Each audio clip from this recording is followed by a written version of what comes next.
నంద్యాల జిల్లా డోన్లో కూటమి నేతలు కొట్లాటకు దిగారు. ఎన్నికలు దగ్గర పడుతున్న సమయంలో డోన్లో కూటమిలో విభేదాలు భగ్గుమన్నాయి. కోట్ల సూర్యప్రకాష్కు అడుగడుగునా అవమానాలు ఎదురయ్యాయి. చంద్రబాబు వచ్చి సర్ది చెప్పిపోయినా సొంత క్యాడర్ సహకరించడం లేదు. ప్యాపిలి మండలం పెద్ద పూదెళ్లలో టీడీపీ కార్యకర్తలు తన్నుకున్నారు.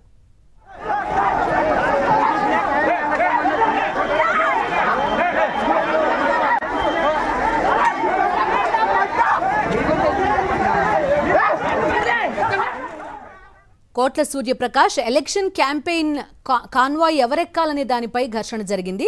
రాళ్ల దాడులు, పిడిగుత్తులతో రెండు వర్గాలు విరుచుకుపడ్డాయి. సంయమనం పాటించాలని కోట్ల సూర్యప్రకాష్ కోరినా లెక్క చేయలేదు టీడీపీ కార్యకర్తలు. కోట్ల సూర్యప్రకాష్ చెప్పిన తర్వాత మరింత రెచ్చిపోయి రాళ్లు రువ్వుకున్నారు. దీంతో ఏం చేయలేక, పరిస్థితిని అదుపు చేయలేక కోట్ల సూర్యప్రకాష్, సుబ్బారెడ్డి సహా నేతలు నిస్సహాయంగా ఉండిపోయారు.